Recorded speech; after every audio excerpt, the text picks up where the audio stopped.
Hello everyone, Brad's back. It is Wednesday at 11:59. That's pretty close to 12 noon. I hope everyone can see and hear me. If you can, if someone can just confirm in the chat that I'm coming through okay for you, and we'll get started right away. So, some of the things to talk about today, as we saw in the news, the state of emergency extended until June 30th, and I don't think that that's unexpected. And so it means that all of the current emergency orders that apply to condominium corporations will continue to apply for at least that long. And I'll introduce myself for those of you who are new to the stream. My name is Brad. I'm a condominium lawyer at Horlick, Levitt, Lella. We've been doing these streams now for about 3 months. We do them every week. Oh, Jerry, loud and clear. Okay, that's great. Thank you so much, everyone. So yeah, we've been doing these streams for a few months, and about 5 weeks ago, we started doing weekly videos on Fridays as well, either a case law corner, or this past Friday, we did a condo spotlight, where I interviewed a mediator and alternative dispute resolution specialist, John Jacobs. And if you missed that video, you should check it out. We talk about resolving cannabis disputes in condominium corporations, which is an important issue. And we think is also something linked to COVID, because we know that consumption is higher at the present time of cannabis, and people are in their homes more, so they interact with their neighbors more. So Jonathan Jacobs and I had a nice conversation about that, and you can find that video on the YouTube channel posted last week. And we'll have another case law corner video coming up this Friday, so you have that to look forward to as well. And so just going through my show notes, I've introduced myself. I will remind you, if you're not a subscriber, that you please hit the subscribe button, and it's just below me. And then you will be notified if you hit the little bell of future videos on our channel, giving you information about condominium corporations. So some things we can talk about. Electronic meetings of owners and the timing of meetings. And I also want to talk about health and safety for condominium, because a lot of managers are starting to return to the condominium site to work. And I think that we should talk about how to do that safely. And then there was also a CAT case, Condominium Authority Tribunal, that came out very recently, maybe yesterday, about whether a unit owner can request a copy of a legal opinion that the lawyer wrote to the board, and the owner wanted to see the opinion. And what did the Condominium Tribunal have to say about that? So these are all some of the things we're going to talk about today, in addition to, of course, answering all of your questions. So, Jerry threw the first question up for me, and it has to do with responsibility for maintenance and repair. And Jerry's question is that there is a pond, and this is in a vacant land condominium corporation. There's a pond that borders the units, and an area 10 to 15 feet wide, measured from the unit's property line surrounds the pond, initially maintained by the developer. Developer has maintained it. Is this condo or homeowner issue? So the best thing to do, Jerry, is going to be to take a look at your declaration and your registered plans. And when we take a look at the declaration and the registered plans, we'll be able to know with 100% certainty whose responsibility this particular area is to maintain. Weeding, fertilizing, and cutting the grass is classically within the definition of maintenance. If you're talking about an area that is not exclusive to one particular unit owner and is shared, it's almost certainly going to be part of the common elements. And I think we'll probably find that it's the condominium corporation's responsibility, but the best way to do it is to actually, if you'd like me to do that for you, send me a quick email, and I'll get you the answer, same day. So no big deal for that. Or at least next business day if I have to pull the documents if we don't already have them. So Jerry, that's your answer, and I think that that's a general piece of advice that all condominium corporations should know is that division of maintenance and repair responsibilities are going to be primarily found in your declaration, and you would compare what's in the declaration to the registered plans, which are the drawings, and that will give you your answer as to whether something specific is the condominium corporation's responsibility or the unit owner's responsibility. So thank you very much, Jerry. Okay, what else do we have here? We've got a question from Paul. How does a board enforce the social spacing requirement when an owner insists on walking the halls as exercise and refuses to comply? So, Paul, thank you very much for this question. This question popped up a couple weeks ago from one of your colleagues who asked whether it was appropriate for residents to use hallways for exercise because they didn't want to go outside because they were, trying to stay away from people because of COVID. And of course, the answer is that you should go outside and do your exercise there and not in the hallways where space is confined. So that's the background to your question. So the question now further from Paul is, well, how do we enforce this? We've told people to do it and they're refusing to comply. This has come up in some of our other questions about how do we enforce things relating to COVID. I think the first thing to do, if you haven't already done it, Paul, is to notify all owners, not just the specific owners, but all owners, that this is an emergency policy in effect until the state of emergency is over, that so that everyone has fair notice of the obligation to only use the common area hallways for ingress, egress, coming in, coming out.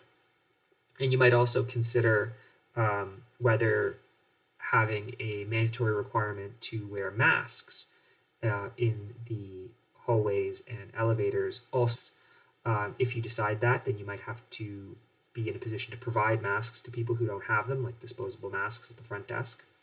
So think about that. And then if people are not complying with your policy, you treat it much the same way that you would enforce your rules. You have letters from management, followed by escalation, if necessary, to legal counsel. And I think that is how you're going to have the most success enforcing your rules. And you would seek to, if your condominium documents allow, charging back the cost of those legal letters to the people who are not complying. So you treat it like a rule, and you create the requirement by way of a formal policy. So that's my best advice to you, Paul. Thank you very much for the question. Great question. I think a lot of condos should be thinking now about things like use of common areas, indoor common areas especially, and masks. Very Donald. Hi, Brad. Can we make it mandatory for owners to wear masks while walking in the common element areas? Is this one to enforce such a rule without being sued for violation of human rights? So first of all, Donald, very topical question. We were just talking about this. I think this is something where we're talking about indoor common elements, first of all, not on the outdoor common areas. I think that if you're going to have a mandatory requirement for masks, you're talking about indoors. And then you would make the policy broad enough that it would. So you would say something like a non-medical mask or other face covering, so that someone who, for example, does not wish to wear a mask because of a religious requirement to wear some sort of different face covering, that would be an acceptable alternative.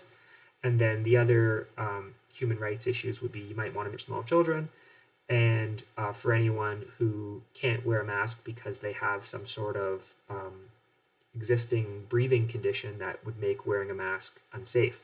Because of course, this is all about people's safety, and you wouldn't want someone to wear a mask if it would be unsafe for them to do so.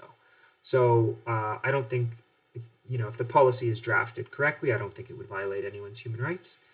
And then enforcement, as I discussed before, is much the same as a rule. So thank you for the question, Donald. Catherine, off-site owner resides in Brampton, has only friends wanting to stay in his suite for 2 weeks. Friends are from London, Ontario. Suggested that they work abroad but have not traveled in 2 weeks. Can we refuse? Steps to be taken. I guess the question is whether the use of the unit for 2 weeks violates the existing emergency order on prohibiting short-term rentals for people other than people who need housing during the state of emergency. I would suggest that it may, if they are basically renting his unit for 2 weeks, right? So I think on that basis, you might ask for more information, and you could, if you conclude that the renting the unit for 2 weeks breaches the emergency order prohibiting short-term rent, then you could refuse for that reason, because of course it's breaching an emergency order. And steps to be taken, like I said, ask for more information, and then go from there. But definitely consider it from the perspective of breaching the emergency order on prohibiting short-term rentals, because I think that's your strongest point, Catherine. Alexandra, how do we deal with a mental health case under medication where residents are concerned about him speaking inappropriately with their children? Okay, so you have a resident who, let's assume that the resident engages in inappropriate behavior, which is not within his control because of what you've identified. So it's really for parents to supervise children and explain to children, what may or may not be going on with this person. I don't think it's really for the condominium corporation to step into that fray. I would be concerned about anything that would be considered harassment towards children, or any genuinely inappropriate behavior by this resident. I guess I'd want to know who the unit owner is and what the relationship between the resident and the unit owner is. And you might let the unit owner know if there's something genuinely concerning with this resident's behavior, if you think that it's violating the health and safety of any other person in the building. So let's figure out who the unit owner is and maybe have a discussion, but depend on the exact conduct. And for parents in the condominium complex, I mean, it's their call how they deal with their children, and explaining to their children that some adults are not able to regulate their behavior in a normal way. What can you do? So it's going to depend on the specifics of your situation, Alexandra, but definitely want to talk to the unit owner and find out what can be done. I mean, you're not going to take an overly aggressive approach because he's speaking to people in a way that the parents don't like. It's not the role of the condo to do that. Okay, Gary, is it appropriate for one board member propose the addition of a non-board member to be vice treasurer with no voting rights to attend board meetings to discuss the board's finances? Okay, this is a great question, Gary. So I'll restate the question now that I understand what it is.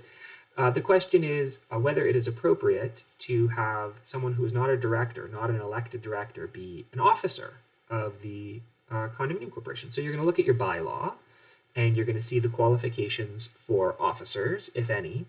And what you may find, and I suspect what you have already found, is that there is no requirement that an officer, other than the president, be an elected board member. Now, in common, that you would have someone who's not an elected director be one of the officers, but it's not unheard of. If you were going to appoint an officer who was not a member of the board, you might have to fill out a information certificate update, ICU, and send notice to the owners. But if it's permitted by your bylaws, and if people think it's a good idea, it's totally appropriate, and I don't have a problem with it in the slightest. in terms of things like confidentiality to an officer, much the same way as it would any other director, so that's not an issue. And you're right that the person who's not an elected director would not have any voting rights, but they could still be, for example, like a signing officer on checks, although maybe that's not the best idea. So yeah, I hope that answers your question, Gary. It's not inappropriate, and if it's permitted by your bylaws, you can certainly consider it. Sounds great. Catherine, can we deny an owner from letting, quote, friends stay in the suite when the owner is not there? I see what you're saying. You're questioning whether they're really friends, or whether they are, in fact, short-term tenants. I think the best answer, Catherine, is if you're considering pass a rule, if you haven't already, short-term leasing rule, which would include housing and other forms of occupancy, not just like leases, but things like social hosting, Airbnb, and letting, quote, friends use your place when you're not there. So if you want to prohibit that kind of thing and you're not sure, you should pass a rule, and I think that would be a valid rule. So that's what you should do, Catherine. If you're concerned about people letting others use their unit and you want to prohibit it, do so by rule. Adib, does the corporation also have the elevator contracts for maintenance even during... Does the corporation also have the elevator contracts for maintenance even during turnover under warranty? What do you mean, Adib? Oh no, I don't understand your question. Does the corporation also have the elevator contracts for maintenance even during turnover? On turnover, you're required to get a copy of the existing elevator maintenance contract from the developer. Elevator maintenance is necessary even when the elevators are under warranty. So those are two different things. Warranty has to do with breakdowns, and elevator maintenance has to do with, the regular operation of your elevators. And some maintenance contracts include additional extended repair warranties. I hope that answers your question. If not, you can send me an email and I'll get some more information from you, and we'll try and figure out exactly if we can pinpoint the issue. Okay, Catherine, in general, can we deny the use of the owner's suite when he is not there? Can we refuse anyone using his suite absent the unit owner? As I said, Catherine, you're going to do so by rule, and if you do so by rule, I think that that's legitimate. Okay, so let's talk about a case. The case is Landau and MTC Metro Toronto Condo Corp, MT757. I've put a link to the case in the video description below if you want to see the actual decision. And the very short summary of this case is that the unit owner made a request for records for a copy of a legal opinion that the board received from its lawyers, obviously. And the subject matter of the opinion was whether the Condominium Corporation had the right to add the cost of legal enforcement letters to owners' common expenses. So this is already a controversial issue because there's some case law suggesting that under certain circumstances, condominium corporations should not add these costs to common expenses. And so presumably the board wanted an opinion on this. They got the opinion. The unit owner who's asking for the opinion likely believes that the opinion would say that they can't do it and wants to see that to show if the board has been acting contrary to legal advice. So the question is, does an owner have a right to receive such an opinion? And the unit owner's position was, yes, I have the right, because when you look at Section 55 of the Condominium Act, which has to do with, there's no defense of solicitor-client privilege. And that argument is true in the sense that it's not written there, but it's a losing argument because if you look at the case law, there's a case called Fisher, which goes back 15 years now, and other cases since then, which have relied on Fisher, which confirm that solicitor-client privilege is a reasonable excuse for not providing a record. And so the unit owner's request to see the legal opinion was dismissed. And of course, condominium corporations are entitled to solicitor, and they do not have to provide copies of legal opinions that they receive, and they shouldn't. Now, the corollary to that case is other cases where unit owners have unintentionally waived their solicitor-client privilege by writing to owners and saying, we received an opinion that says this and this and this. And when you do that, and when you disclose that you've received these opinions and this is what they say from the lawyers, you are arguably waiving privilege. And that could result in you being obligated to records. So for boards of directors, you should not do this. When you receive legal advice on a particular issue and you want to report to the owners, just report to the owners what your decision is and your rationale, and don't include in your rationale that this is what your lawyers told you. If you can do that, then you should not be waiving privilege. So very important that you don't waive privilege, and the Landau case is an example of the importance of not waiving privilege, so you don't have to hand over your legal opinions to unit owners. All right, let's see what else we got here. Leo. Is it recommended and reasonable to prohibit lock boxes in the common areas during the state of emergency for in-person showings? Yes, it is. Lock boxes on the common areas are not a great thing. They're often attached to other common elements in an unsightly manner. They're also a security risk because people break into them and steal keys to the building. So I think it would be reasonable during the state of emergency to say that we do not allow lock boxes anywhere on the property. And it would also be reasonable, even outside of the state of emergency, to say that you're not allowed to attach lock boxes anywhere on the condominium property, and that owners have to maintain control of keys at all times. It's totally within the realm of things that condos can pass rules about. And in the immediate circumstance now, you can also have policies about it, and you can require people to remove lock boxes, and you can give notices and attach notices that they be removed. And if they're not removed, you can basically take them off your property because they're not allowed to be there without your consent. It's common elements. People can't attach things to them. So yes, Leo, it's reasonable to prohibit lock boxes. And I think that in my view, lock boxes on the common element should not be acceptable. Adib, for newly incorporated corporations, can the board request contract of the elevator maintenance if one should exist with the developer, even though the elevators are under warranty? Okay, so Adib, when you have a turnover meeting, there are documents that the developer must turn over. That would include the maintenance contract. So you should have it if you've already had a turnover meeting and now you have an owner-elected board. And if you don't have it and you didn't get turnover of all those documents, you're entitled to it under Section 43 of the Condominium Act. And there are penalties if you did not receive all those turnover documents within the time period that they're supposed to be provided, either at the turnover meeting within 30 days or within 60 days, depending on the document. So I think that you can definitely ask the developer for all of those contracts, including the elevator maintenance contract.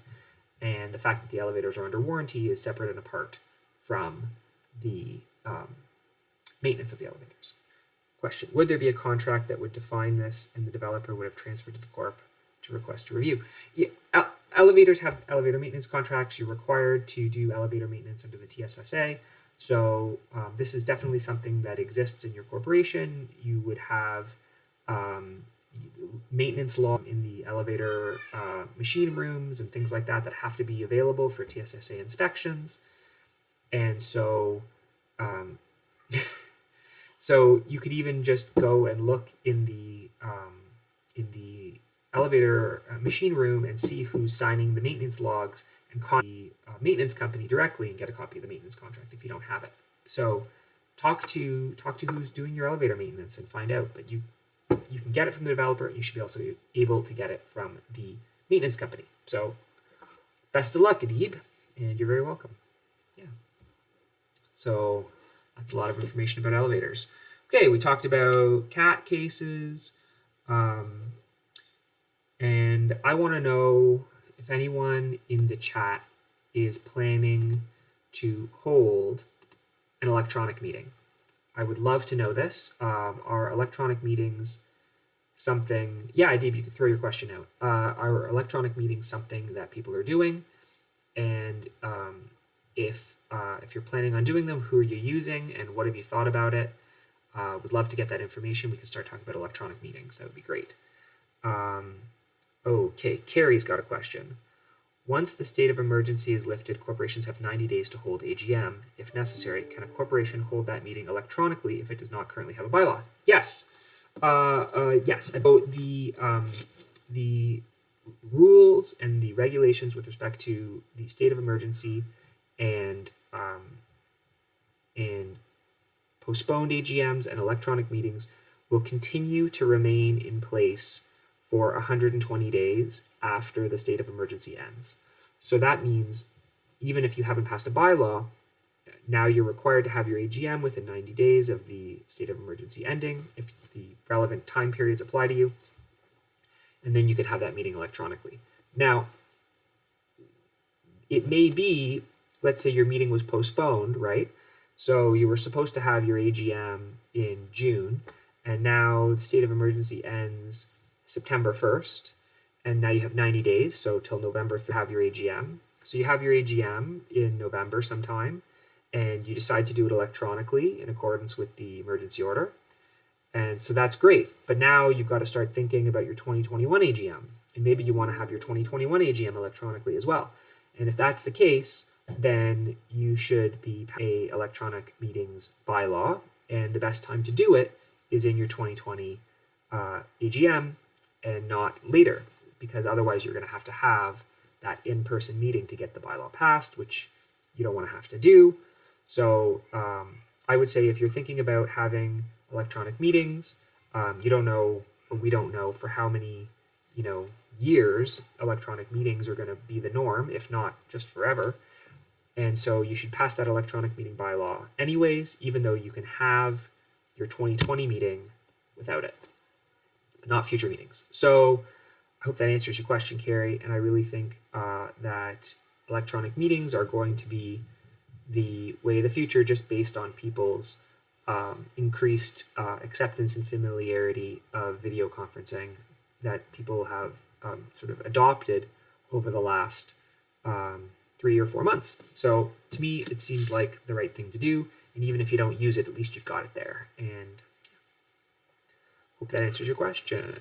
Adib, what would you advise the board if they want to replace management who also have cleaning and security under their management at the corporation, cleaning and security under their management? What would you advise the board if they want to replace management who also have cleaning and security under their management at the corporation? So you got one contract that deals with management, cleaning, and security, and you're thinking about replacing management. So when you're thinking about replacing management, there's two factors to consider. Is it the management company, or is it just the site manager? If it's just the site manager, you can ask to switch site managers. That would be something to consider. And if it is the main goal that you're looking to change, and you've got it all wrapped up together with the cleaning and security, you're going to want to look at the termination provisions of that contract. They say there might be penalties if you switch within the first 12 or 18 months of the contract. I suspect there are, based upon the information that you've given me and my guess as to what the company is. So you're going to want to look at the termination provisions in that contract, and you're going to want to get some advice on your termination rights and what it would cost. And then once you know what it would cost to terminate the contract, then you can make an informed decision. And it may be that another management company is willing to come in and reimburse you, for example, for part of any termination penalties that you would have to pay because they're interested in getting your building.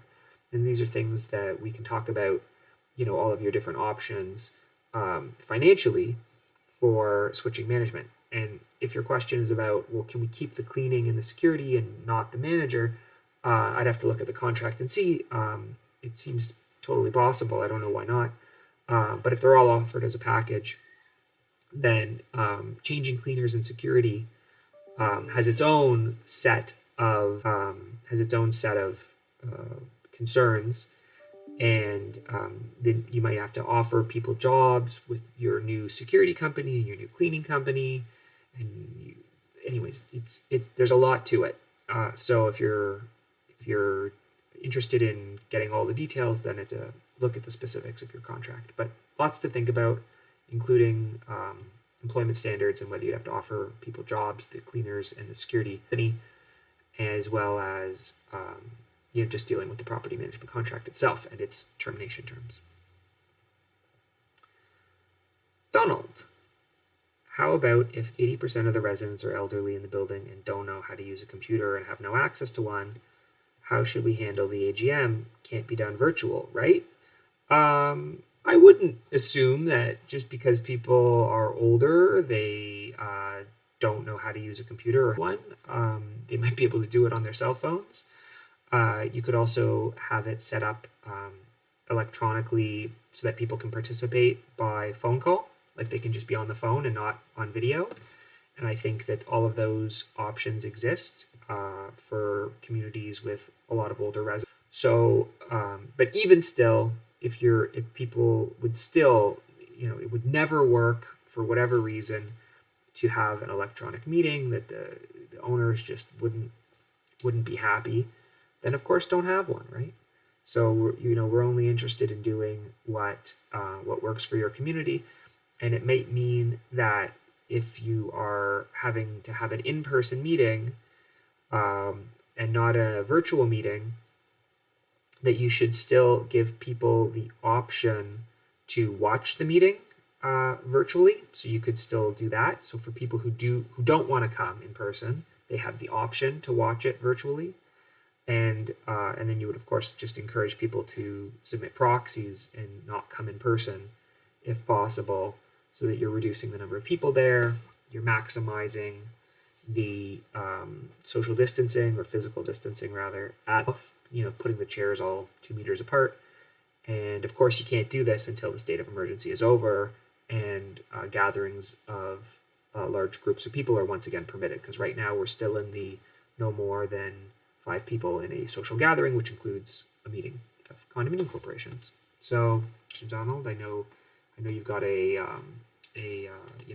unique community, and that virtual meetings may not be something that people are used to there, but I think you've got lots of options, and telephone is one, and also just having the option for people. Donald, so it's legal to postpone if virtual can't be done. Okay, so it's legal to postpone for everyone, Donald. If your meeting, depends when your year end is. If your year end results in the 6-month meeting deadline falling during the current state of emergency, then you have an automatic postponement, and then you can hold your meeting up to 90 days after the state of emergency is over. So yes, you can postpone. RCM 2003. We have a speed demon in our building, and we believe that he is driving under the influence. The PM called police, but to the building. What would you recommend we do? Okay. So if you think someone is driving under the influence, and I guess what you're really concerned about is whether, like, if they're leaving the building and you think the guy's intoxicated or something like that, I would call 911, because that's, like an immediate safety concern, and I would provide that information to police. If you see someone who's appears to be intoxicated, get in their car and drive out into the public road, I would call 911. That would be my, first response to that type of thing. And I've done that, when I've been on the road and seen people go flying by and they look drunk, and they're speeding all over the road. You call 911. You say, I think there's an intoxicated person on the road, because it's a total safety issue. Beyond that, if you've got someone speeding in the building, you're going to look at your rules. You're going to look at your speed limit. You're probably going to have something like a 10 kilometer an hour speed limit on the common elements, and you're going to treat it like you treat any other rule. So you're going to use a manager's letter, and if not, If that doesn't lead to compliance, then a legal letter. And depending on what your governing documents say, you might be able to charge back the cost of that letter. And hopefully you can. And even if you can't charge back the cost of the letter, you can proceed to rules enforcement, just the same way you would enforce like a noise rule. Mediation, arbitration if you're dealing with a unit owner, if you're dealing with a tenant, you could even proceed directly to court, or mediation, arbitration if it's faster because courts are closed. So treat it like enforcement and check your rules and make sure that you have speeding rules in there. And if you don't, pass a rule. So that's what you do. But your speed demon. You can also think about putting speed bumps, not like the humps, like the soft one, but like the high, narrow ones. So a speed hump, if you're interested in road safety, a speed hump is like the sort of the rolling one that you see on the roads, where you can go 30 kilometers an hour over them. That's not what you want. What you want is a speed bump. And a speed bump, you can get them, and they're like rubber, basically, and you just install them. And they are like high and narrow, and you've got to go 10 kilometers an hour or slower over them. Because if you go really fast, you're going to give yourself a pretty good spinal jumble. So speed bumps is an option. And you would also have to check your governing documents that you're allowed to put them in, because I've actually seen in some shared facilities agreements for garages that it specifically prohibits installing speed bumps, which is crazy, but it's there. So you got to read all that stuff. Or get your lawyer to do it, more likely. So thank you for the question. Speed demons. So the next thing I want to talk about, and this is sort of the last item on my show notes, is health and safety for condominium managers, because I love you folks and I want you to be happy and safe. So to the extent that condominium managers are being asked to go back to the site and work from the on-site management office, if you have one, I'm getting a lot of managers confiding in me that they're concerned for their safety, because the management offices are not set up in such a way to allow for physical distancing. So here are some things that we can talk about. First of all, there are Ontario government guidelines safely, including offices, lawn care, janitorial services, all these different things that are applicable to condos. I've put the link in the video description below, so you can click on that site and find out information on how to make different kinds of workplaces safer. And for offices, here are some tips. So number one, if at all possible, your office door should be locked and closed to the public, not be able to walk into the office. They should communicate with the condominium manager and the office administrator through telephone and email while you were in the office rather than in person. Obviously, that's going to increase everyone's safety. So the next thing, for people within the office, if you have more than one person in the office at a time, you should be enforcing 2 meters apart, right? People should not be in close contact with each other for everyone's safety and have few. Next thing you want to do is you want to minimize sharing of office equipment, things like phones and computers, and if possible, other office equipment. So minimize sharing, minimize contact. Next thing you want to do is stagger your breaks and lunches. Again, if you have more than one person in the office at a time, don't eat lunch together. One person goes for lunch, then the other person, and so on. And that way you're, again, minimizing close contact. Next thing, for any interactions with unit owners, if you have people coming in, you want to have like plastic shields or like service windows set up. I think that's in most service workplaces, places like banks and grocery stores, like bank tellers. If you go into a bank and look at the bank teller setups, they've got the shields and everything. You would want to copy something like that for the management office if you're going to have it open to unit owners. So those are my tips for manager safety, and I hope that all of you are staying safe out there. So going for 40 minutes here. Let's see if there's any other questions, and then we'll call it for today. And I thank you for all the questions that have come in. They've been great questions this week. So let's see what we got here. Catherine. Resident reports neighbor above smoking and throwing butts over. Personally observed by resident. Security unable to verify the incident as it is over by the time they get there. Is it appropriate for management to send an enforcement letter? Can the resident share photos with property management? Yes and yes. It is appropriate if complaint to write an enforcement letter. It's preferred if you can have security verify, but if the complaint is reliable, I think it's appropriate to send in a letter explaining we've received this complaint and you're reminded of your obligations, that kind of thing. And then it is also appropriate for a neighbor A to snap a picture or even take a short video of smoking on the balcony if it's a no smoking building, or throwing butts over, again, if that's prohibited by your rules, which it should be. Those types of things are not an unacceptable invasion of privacy, in my view. People do have an expectation of privacy, but the expectation of privacy is not absolute. It's not in all circumstances. And I think taking a video of someone breaching a condo's rules on your phone is pretty normal and something that people expect, especially if they're not inside their own units, right? They're out on the balcony, they're in a place where they can be seen, and where they would be expected to be seen by their neighbors because you're up on a balcony outdoors. So I think it's fine, and I wouldn't worry about it. And if you want to say to the person who's complaining, hey, if you can take a picture on your phone and send it to us, we'll use that, then I think that that's totally appropriate. And that's often what I do. That's what I do. I get complaints like this all the time, and I say to the complainant, take a picture on your phone and send it to me. And that's how I prove the complaint. So if I do it, you can do it too. Carrie, with regards to digital document signing, example, meeting minutes, are there any provisions like bylaws that need to be considered? There's a legislation in Ontario called the Electronic Commerce Act, ECA, and it basically says that electronic signatures are valid and binding.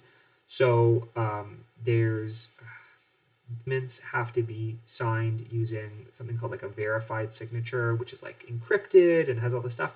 I would not say that that is applicable to condominium meeting minutes. It's really only for very certain kinds of documents that are pretty rare. So for condominium corporations, if you want to use electronic signatures, I think that's totally fine. I use electronic signatures on all of my letters and have for years. I literally just wrote my signature on a piece of cardstock with like a Sharpie, and then took a photograph of it, and then took that photograph of my signature, modified the background so that it wasn't white. It was like there was no background at all. It was just like a stencil of a signature, and I take that image and I copy it and I paste it into my letters. And I think you could do something totally similar for signing your meeting minutes, and that is legal and valid and binding in the province of Ontario under the Electronic Commerce Act. So go for it. Electronic signatures, they're great. Yeah. Okay. Those are the questions. That was it. 45 minutes in and out. Quick live stream. Thank you, everybody. Amazing questions today. Really enjoyed it. Stay tuned for this Friday, and we're going to release another Case Law Corner video, and we'll see you all again next week. And on Monday, we'll continue updating our COVID FAQ, and we're gonna, try and do everything we can to help you stay safe and keep your residents safe, and enjoy our budding summer. So thanks, everyone. 12:45, stream over. Enjoy.